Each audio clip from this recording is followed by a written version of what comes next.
Gururadhana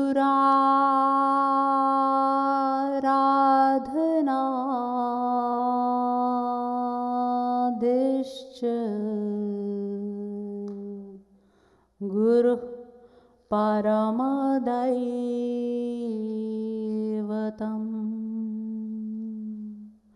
Guroh Parataram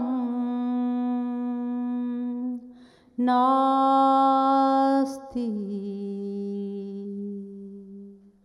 Tasmai Shri Gurave Namaha. Yo Brahmanam Vidhati Purvam Yo Vai Vedanscha Prahinoti Tasmai Tagvam Hadevamatma Buddhi Prakasham Mumukshurvai Sharanamaham Prapadye.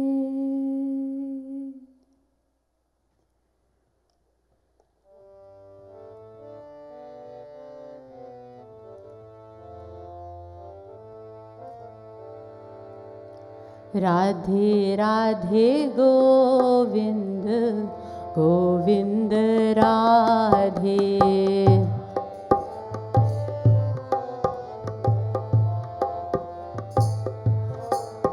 Radhe Radhe Govind Govind Radhe Radhe Radhe Govind Govind Radhe Radhe Radhe Govind Govind Radhe Radhe Govind Govind Radhe Radhe Radhe Govind Govind Radhe Radhe Radhe Govind Govind Radhe Radhe Radhe Govind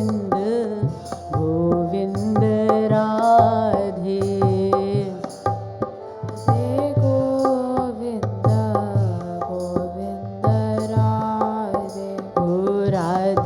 Radhe Govind Govind Radhe Radhe Radhe Govind Govind Radhe बोलिए अलबेली सरकार की जय। श्रीमद सतगुरु सरकार की जय।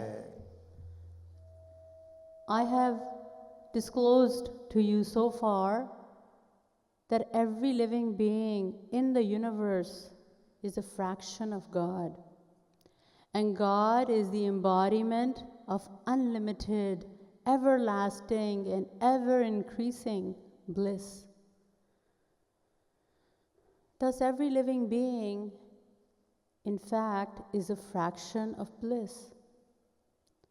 And since every fraction has a natural love, a natural affinity for its entirety, every living being naturally loves and desires happiness or bliss.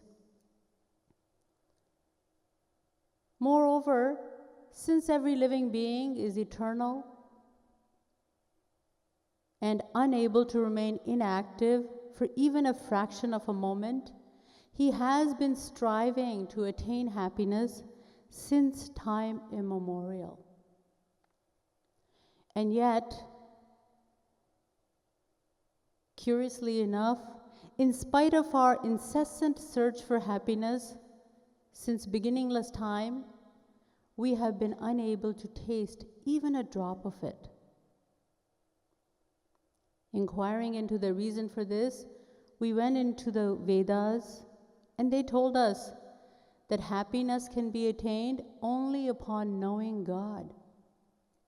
Because God is happiness. Happiness is God. How can we know God?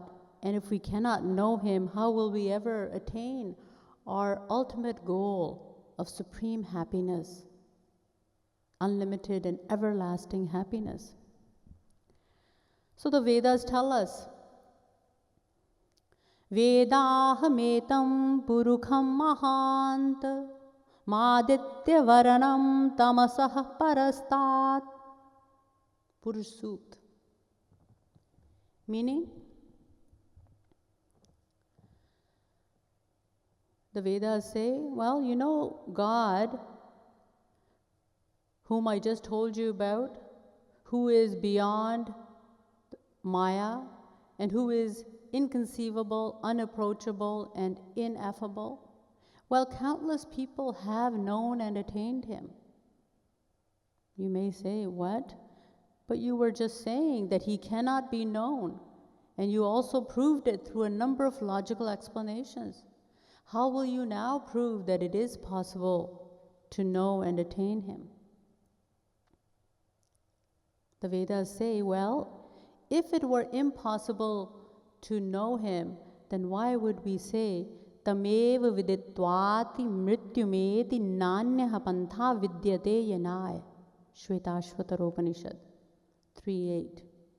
Meaning, by knowing God alone can the individual soul attain freedom from the bondage of Maya. All right. You will say, then tell us how we can know and attain God. The Vedas tell us, Nayamatma pravachanena labhyo na medhaya na bahuna shrutena. Kathopanishad 1:2-23. The Vedas tell us, Nayamatma pravachanena labhyo, etc. He cannot be known by merely listening to discourses,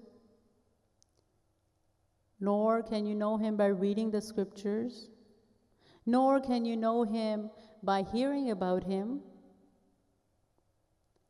In fact, if God Himself were to come down on earth, and even if we were to hear Him talk about Himself, we still would not be able to know Him. You may think that surely if God were to stand before us, we would gain His knowledge, we would attain His knowledge immediately. But just think, if this were true, then we would have attained Him by now. Because let alone stand in front of us, He is sitting right inside of us. And still, we are not getting the least benefit. And moreover, we have seen Him not once, twice, but countless times in the course of our innumerable past lives and His countless dissensions. But whenever we saw Him, it was with our material senses, mind, and intellect. And therefore, we saw Him as a material being. Chidanandamay deha tumhari vigat vikar jani adhikari. And since we cannot perceive divinity with material senses, mind, and intellect, we saw Him as an ordinary being.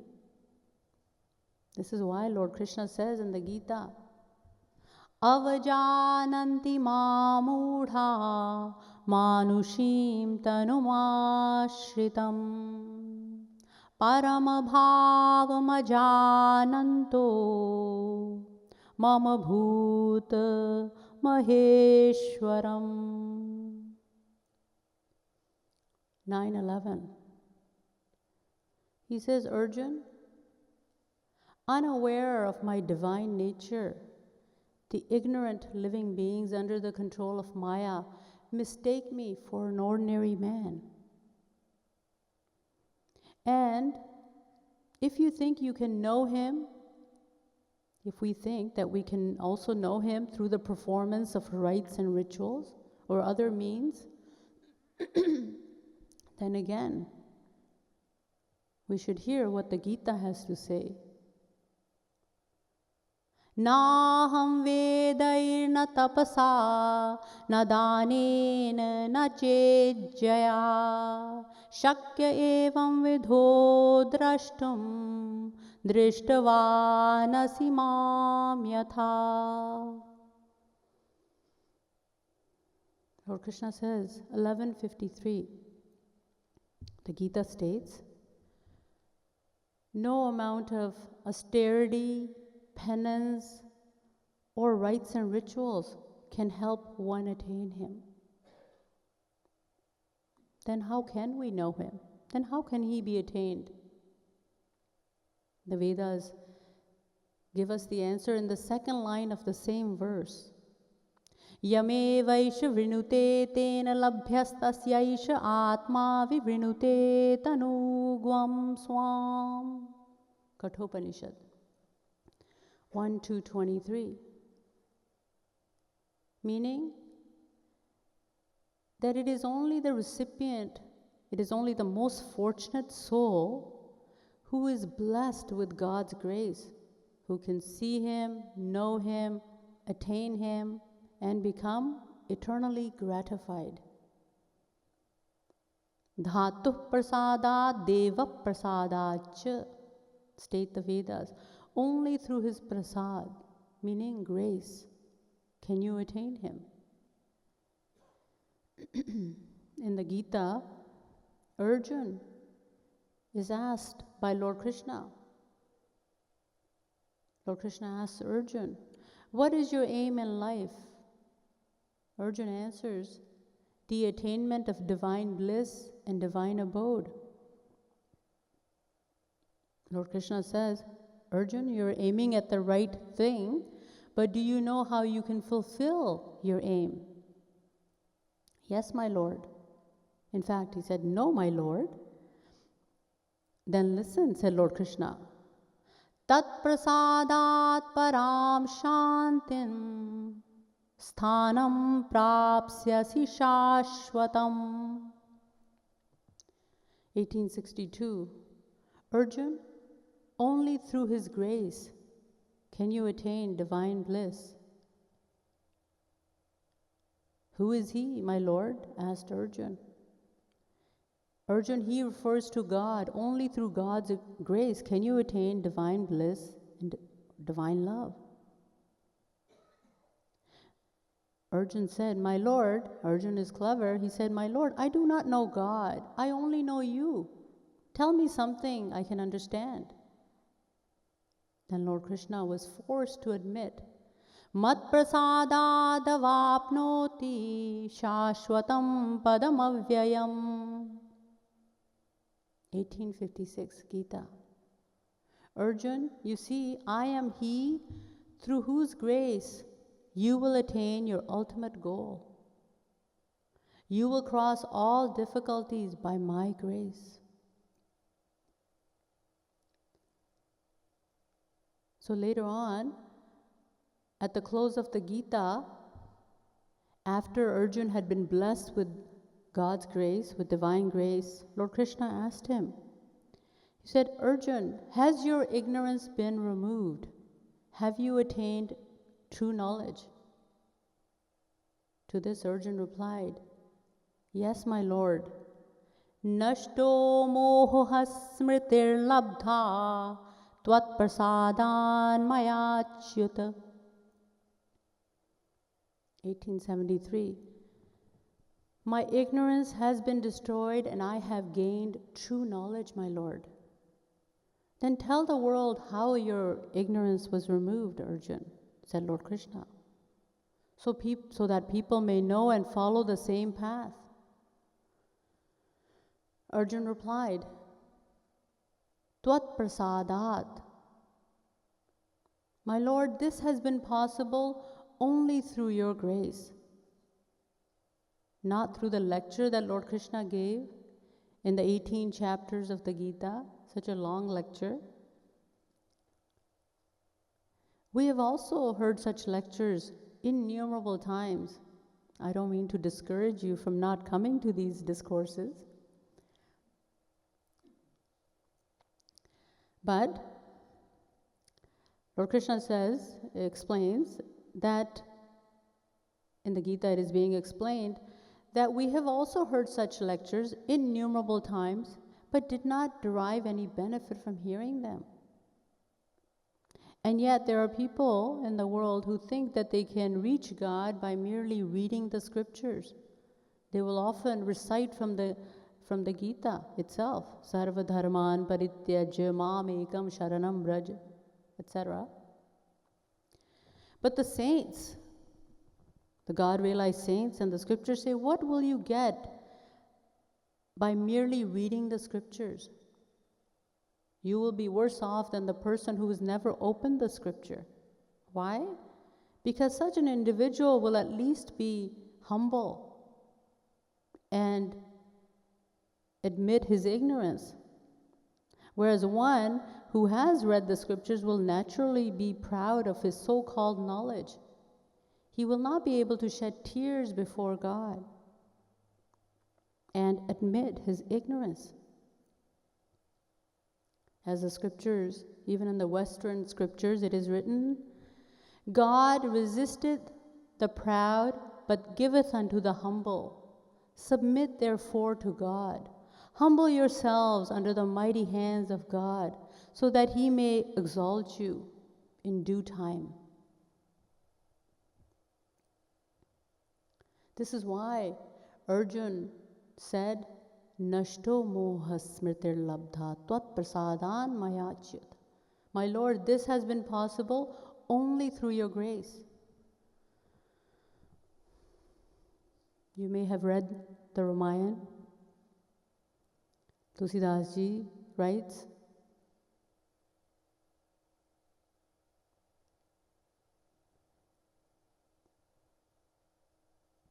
सोई जानई जेहि देहु जनाई जानत तुम ही होई जाई तुमरी ही कृपा तुम ही रघुनंदन जानत भगत भगत उर चंदन राम कृपा बिनु सुनु खगराई जानी न जाई राम प्रभुताई अति हरि कृपा जाहि पर होई पाऊँ देहि एहि मार्ग सोई राम कृपा नासहि सब रोगा जो यही भांति बने संयोगा.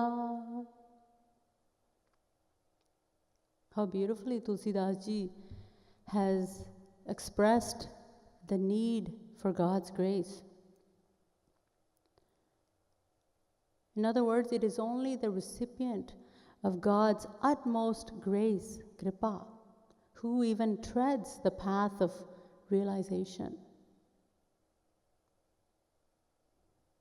The Adhyatma Ramayana also says, Yasya prasadam kurute sachainam drashtumarhati. Only the recipient of God's grace can see God. Even Adi Shankaracharya,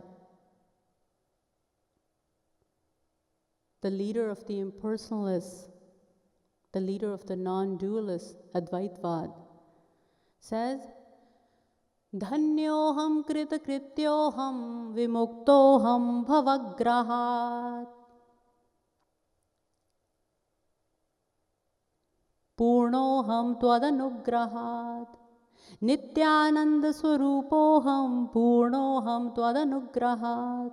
I have become gratified, blessed, and liberated. How? Tvadanugrahat. Only by God's grace. Later, he also writes in his commentary on the Gita, Tadanugraha hetu ke naivacha vijnanena moksha siddhir bhavitu marhati. Meaning, Liberation cannot be attained without God's grace. So all the scriptures recognize that He cannot be known without His grace. Guru Granth Sahib also states, Jaisi nadri kare taisa hoi, binu nadri nanak nahi koi, nadri binu kachu nahi hoi. In other words, nothing is possible without His grace. But what is meant by grace? So you understand that God cannot be known without His grace.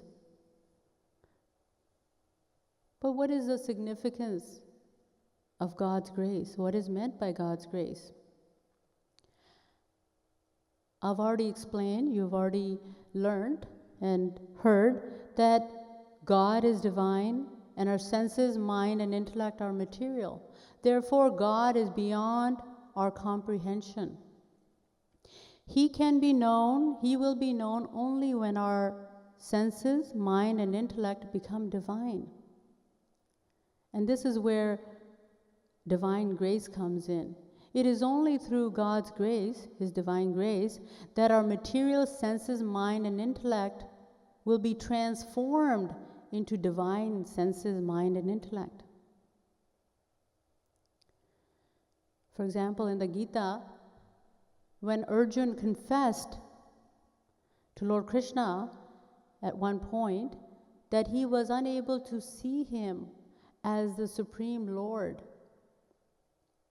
of the universe, Lord Krishna blessed Arjuna and revealed he blessed him with divine eyesight and thus revealed to him His magnificent, awe-inspiring form as the Almighty, the all-pervading Lord of the countless universes. In other words, it is through the attainment of God's grace, with the attainment of God's grace, the blessed individual automatically attains divine eyesight, divine ears, divine nose, divine mouth, a divine mind.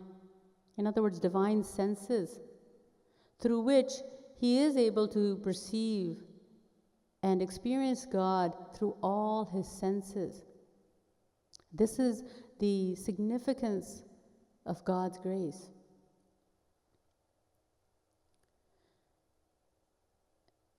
So the question is, has anyone ever attained God's grace? Yes, countless souls have. A few amongst them are Tulsidas, Surdas, Meera, Nanak, Kabir, Tukaram, etc. But if God treats everyone equally, why does He not shower His grace on everyone alike? Why has He not blessed us with His grace so far? Perhaps there's a condition to be fulfilled.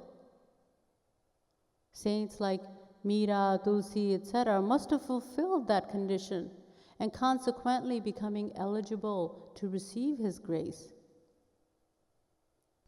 So are we to understand that God is a businessman who is selling His grace at a price? If this is true, if this is so, then He must not have bestowed His grace on us because we did not offer Him a bribe.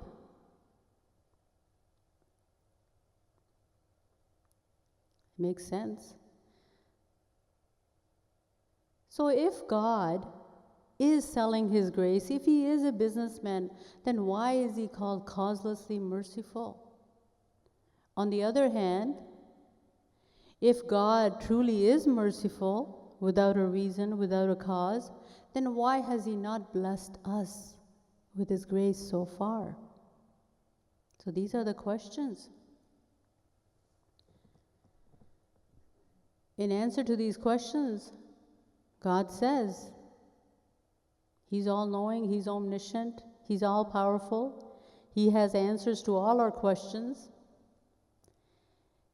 And He says, you are calling me a businessman? You are accusing me of such a crime?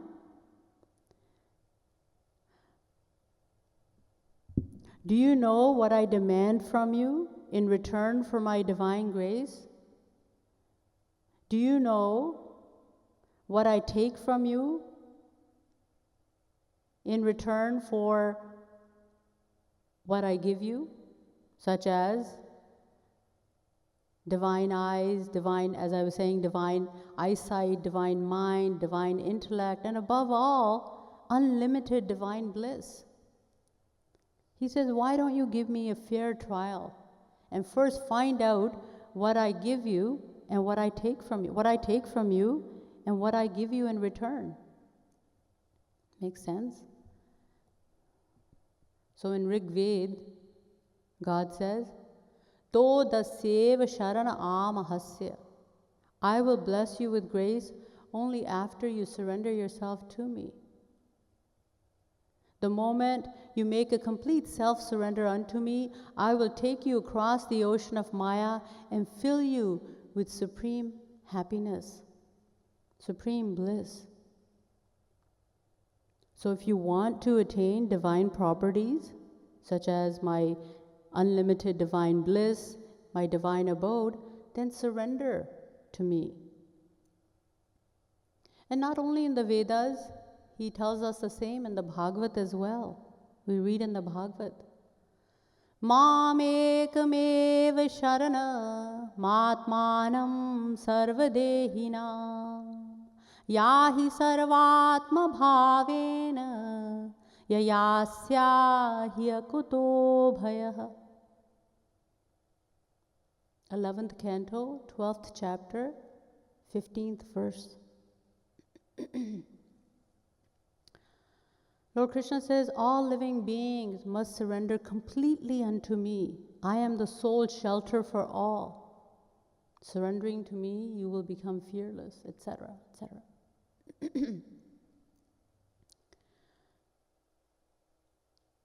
Now this time, Arjun asks Lord Krishna in the Gita. He says, my Lord, you have told me that everything is, or rather, nothing is possible without God's grace. In other words, without your grace. But please tell me then, how can I attain God's grace? How can I attain your grace? Lord Krishna also answers, Tameva sharanam gaccha sarva bhavena bharat. 1862. Arjun, you will attain my grace only when you take refuge in me, only when you take shelter in me. Only then can you attain divine happiness and divine love. This is the one and only condition. Mamev ye prapadyante maya metam taranti te. Surrender yourself exclusively to me, 714. The Ramayana also says, Man krama vachan chhadi chaturai bhajatahi kripa karat raghurai. As soon as an individual soul abandons all tricks and tactics and surrenders to God, he is blessed with His grace. And what do the great saints, the great world teachers, divine masters have to say on this subject? Jagat Guru Ramanujacharya says, Sarva dharmanscha santyajya sarva kamanscha saksharan loka vikranta charanau sharanam te brajam vibho. My Lord, kindly bless me with your grace. I have renounced all desires and even dictates of dharma, righteousness, only to seek the shelter of your lotus feet.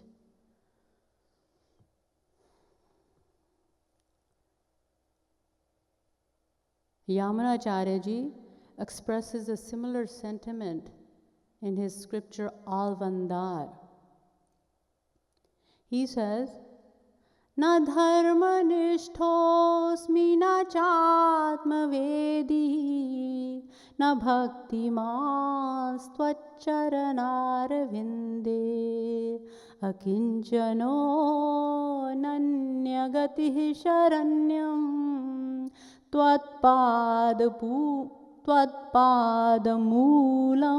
शरणं प्रपद्ये. My Lord,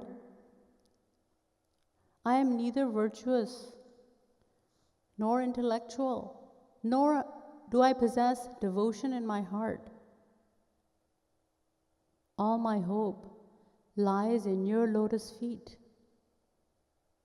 which provide shelter for fallen, destitute souls like myself. And Jagat Guru Shri Kripaluji Maharaj, the fifth original Jagat Guru of this era, he has also written extensive literature on the philosophy of divine bliss. In his scripture Bhakti Shatak, which is a collection of 100 devotionally philosophical verses, Shri Maharaj writes, Krishna kripa binu jaye nahi, mayati balwan radhe radhe, शरणागत पर हो कृपा, यह गीता को ज्ञान Radhe Radhe. That is self-explanatory. And Yogi Shri Krishna Prem also writes, in this world of dust and din, whenever anybody has given complete Atmahuti, that is, merging himself in the flame of love divine, there is an explosion, which is grace. No true Atmahuti on earth can ever be in vain. So you understand that God's grace is attained by surrendering to Him. This divine law is accepted by all religions of the world. And even God is bound by His own law. He cannot bestow grace upon an individual who is not surrendered to Him. Although He is, it is said about Him, kartum akartum manyatha kartum samarthaha. He can do whatever He wants, or He can undo whatever He wants. And yet, just as we are bound by material law, in the same way, God is also bound by His divine law.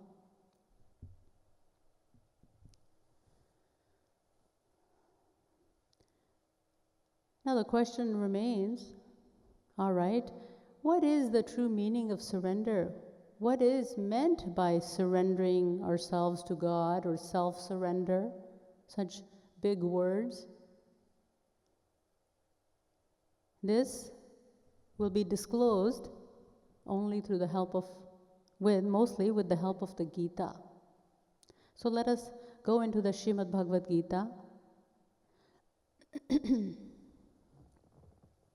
to find out the meaning, the true meaning of surrender. In the first chapter of the Gita, we read that Arjuna reaches the battlefield of Kurukshetra and sees the army of the Kauravas on the other side. He then declares to Lord Krishna that he will not fight against his own elders, his own family, friends, and kinsmen. He says, Gandivam sransate hastat tvakchaiva paridahiyate. 130. He says, my Lord, my bow, Gandiv, slips from my hands. My body is burning. My mind is reeling with confusion. I am unable to even stand steady. What should I do? After having spoken these words, Arjun put away his bow and arrow and sat down in the back seat of the chariot. When Lord Krishna asked him to clarify the cause of his confusion, Arjun answered. He said, "All my elders, teachers, and kinsmen are standing before me on the battlefield, prepared to give up their lives.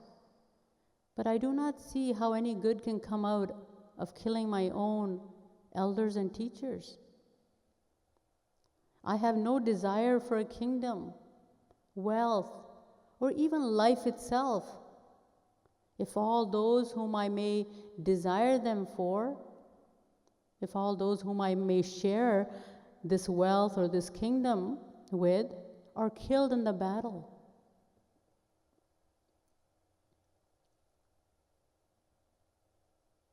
I would be killing my own teachers, elders, my own countrymen, making women widows and children orphans. No, my conscience does not allow me to do this. I would prefer to be killed rather than fight this battle." But in the second chapter of the Gita, the same Arjun says to Lord Krishna, "My Lord, please guide me, for I am unable to decide due to the bewilderment of my mind. I am unable to decide on the right course of action. Please instruct me, as I am your fully surrendered disciple." Lord Krishna then explained to Arjun. He said, "Arjun, not fighting the battle will be a sinful action on your part." Arjun was confused. How can not doing something be considered a bad action? Lord Krishna explained, "Arjun, turning away from the battlefield is a sinful action which will result in the attainment of hell. It is your duty as a kshatriya, as a warrior, to fight this rightful battle. So if you turn away from the battlefield, you are neglecting your duty, as a result of which you will have to suffer. You will have to, as a consequence, you will have to suffer." Arjun thought it means that refusing to fight is a bad action leading to hell, but please tell me what the consequence of fighting the battle will be. Lord Krishna again then explained, "Hato va prapsyasi swargam jitva va bhokshase mahim."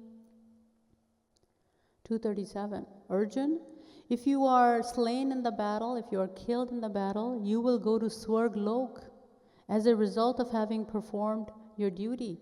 If, on the other hand, you win the battle, you come out, you emerge victorious, then you will enjoy the sovereignty of the entire earth, the kingdom of the earth. So it's a win-win situation, since one of the two is bound to happen. Therefore, tasmad uttishta kaunteya yuddhai krita nishchayah. The second line of the same verse.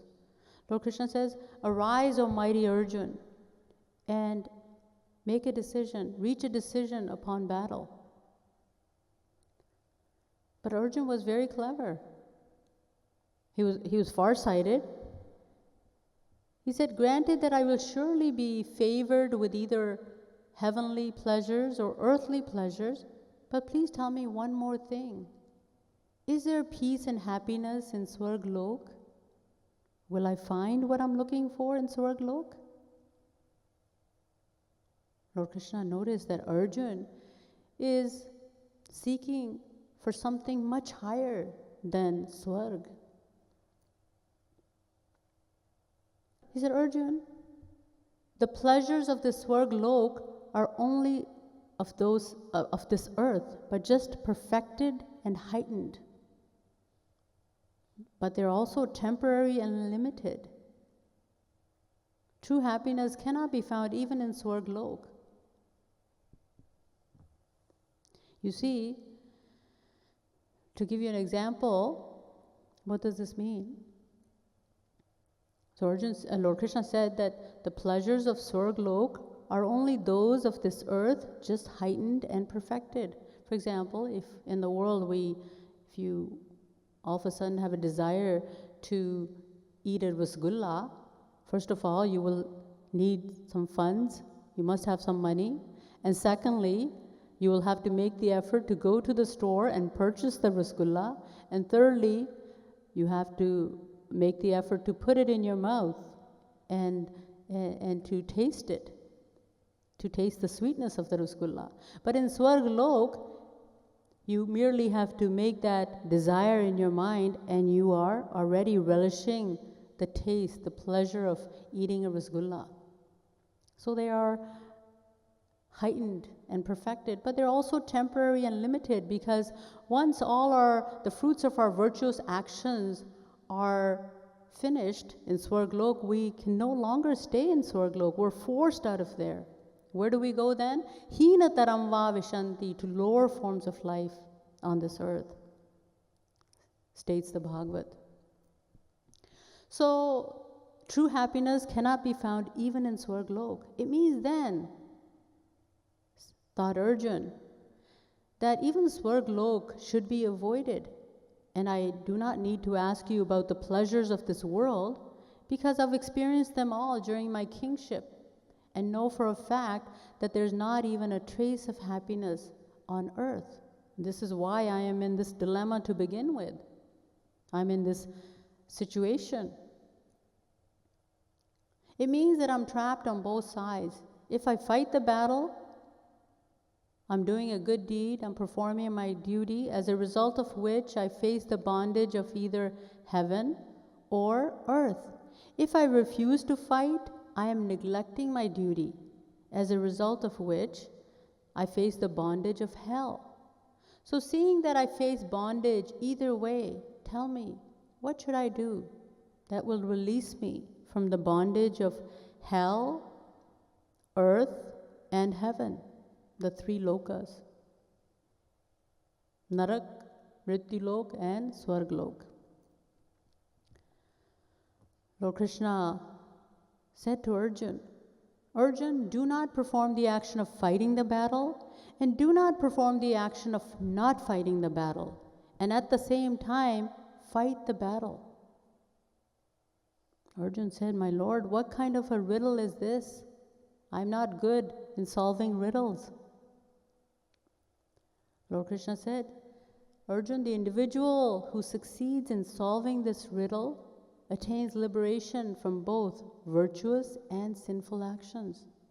It is only the individual who reaches the stage of complete inactivity who attains supreme happiness. So the next question is, how can we reach this stage of complete inactivity? Lord Krishna says to Arjun, Arjun, abandon all varieties of dharma, righteousness, and come to me alone for shelter. Arjun interrupted, I've already accepted you as my one and only refuge, my one and only shelter. And I've already told you I am your fully surrendered disciple. Lord Krishna said, yes, you did say that. But in the very first chapter of the Gita, you were also taking shelter in righteousness. You were afraid of not being able to follow your moral or ritual, your moral rights. You were afraid of rather violating your moral rights, etc. But I'm telling you not to take shelter in worldly duties, but in me alone. Arjun asked, he said, if I renounce my worldly duties, will it not be a sin on my part? Lord Krishna said, do not worry, Arjun. Aham tvam sarva papebhyo mokshishyami ma shachaha. Do not worry, for I shall release you from all bonds, from the fruit from the actions of from all your past sins. So here, what we need to understand is that both good and bad actions are a cause of bondage for the soul. Therefore, both are dangerous. Renunciation of both these actions means surrender. Surrender is another name for doing nothing.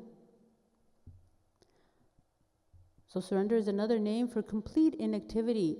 And this stage of complete inactivity is the stage we must reach in order to attain God's grace.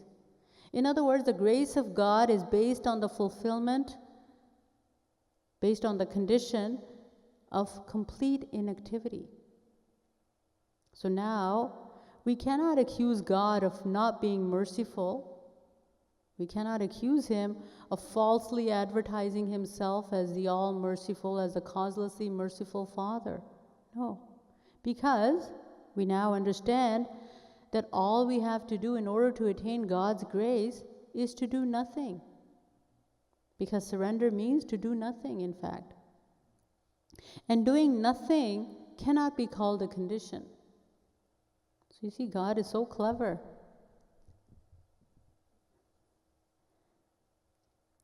Thus, God bestows grace on us when we stop doing everything. This is his divine law. We see the same thing happening in the world. To give you an example, a newborn child does not do anything for itself. The mother assumes its full responsibility. But as the child grows and starts doing things for himself, the mother also starts lessening her responsibility in the same proportion. Then there comes a time when the child is now an adult and he does everything by himself. He feeds himself, bathes himself, goes to college, school on his own, returns home by himself. He comes and goes as he pleases. So the point is that we have to become like a newborn child before God, with a pure heart. So in other words, as long as we remain the doers, so the point that is being made here is that as long as we think ourselves to be the doers, God does. He also does. He does the work of noting down our thoughts and ideas and punishing or rewarding us accordingly. In other words, he acts as a judge until then, until we surrender completely to him. But the moment we start surrendering to him, he also starts showering his grace on us in direct proportion to our surrender. Our surrender is 50%. He has showered his grace already, 50%. Our surrender is only 20%. He showers 20% of his grace, and so on. And as soon as we surrender completely unto him,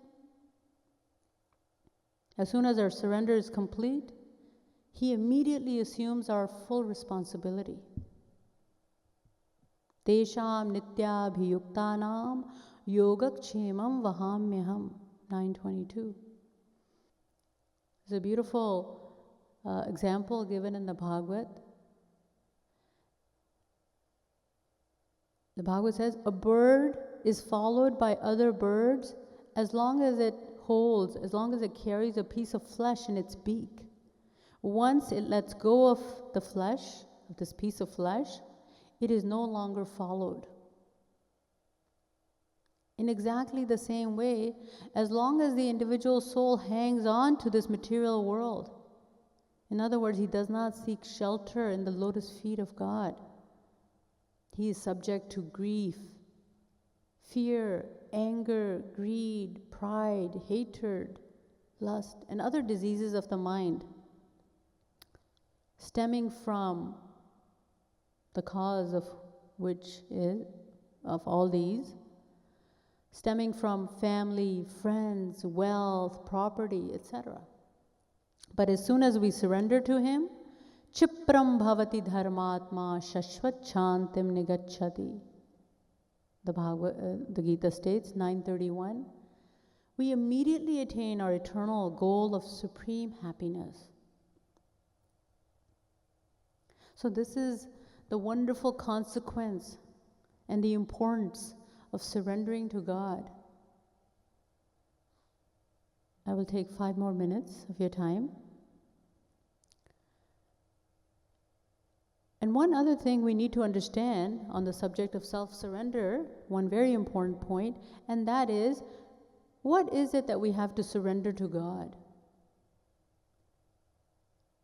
Regarding surrender, many so-called gurus teach their so-called disciples to repeat a mantra, to repeat certain words every night, and they are told that if they repeat these words every night, they will go to Swarglok, or they will go to the divine abode at the end of their lifetime.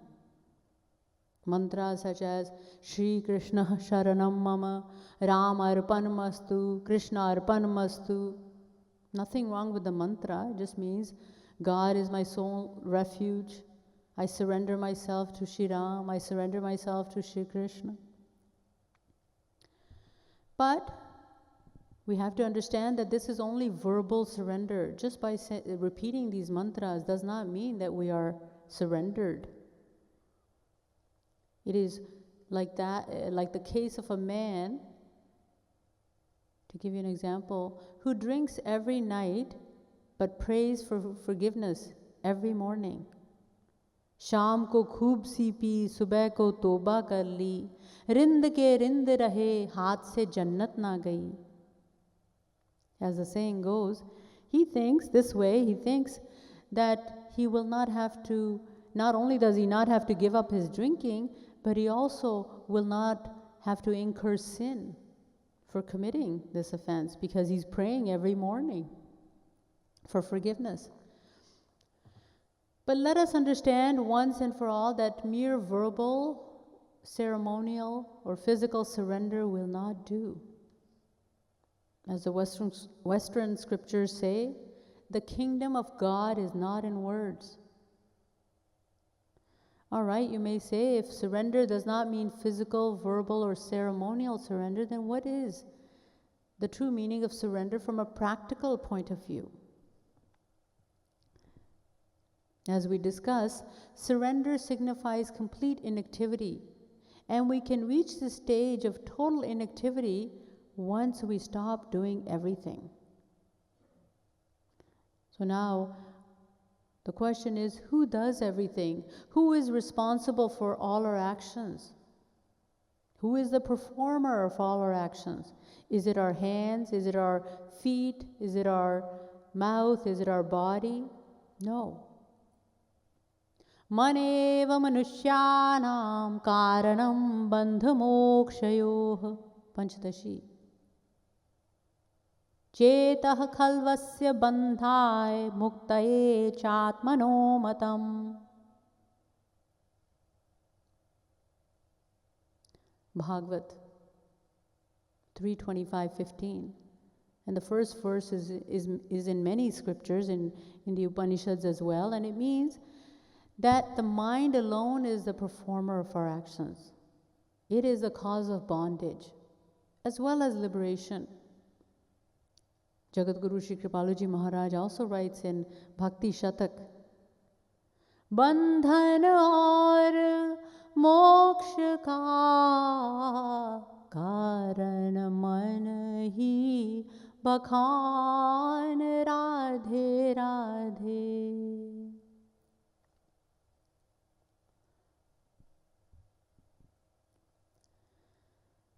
And this is why Lord Krishna says to Arjuna as well, Mayyeva manadhatsva may buddhim niveshaya. 12:8. Arjuna, give me your mind and intellect. This is the true meaning of surrender. It is our mind that we must surrender to God. So now we can go back to the riddle that Lord Krishna had told Arjuna to solve. Do not perform the action of fighting the battle, and do not perform the action of not fighting the battle, and yet fight the battle. So what Lord Krishna tells Arjuna is that he should not perform the action of fighting or abstaining from fighting. In other words, refraining himself, holding himself back from fighting the battle. For if he does, In other words, do not think yourself to be the doer or the non-doer. For if he does think himself to be the doer or non-doer, he will have to suffer the consequence of good or evil action. So why did Lord Krishna tell Arjuna to fight the battle? You see, what Lord Krishna is telling Arjuna is to perform his duty of fighting the battle, but to have his mind attached to God, to him at all times. If the mind is not attached, if he performs his duty only physically, without the attachment of the mind, he will not have to suffer the consequences of his actions. If the mind, which is the performer of our actions, is not attached to the fruits of its actions, then we would not be considered the performers or the doers. And consequently, we would not have to suffer the consequences of either good or evil actions. We would be freed from the bondage of both good or bad actions. So this is the true meaning of surrender. It is our mind that we must surrender to God. And yet the problem is that our mind has been surrendered to this material world since time immemorial. So in order to surrender our mind to God, we must first, or at the same time, detach it from the world in order to attach it to God. And in order to detach the mind from the world, we need to understand the nature of this world. It becomes necessary for us to reflect on the origin and the nature of this material world, the inner world and the outer world. And this will be the topic of discussion tomorrow.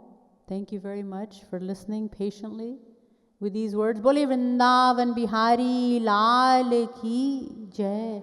Srimad Satguru Sarkar ki jai. Jai Jai Shri Radhe. Jai Jai Shri Radhe. Jai Jai Shri Radhe.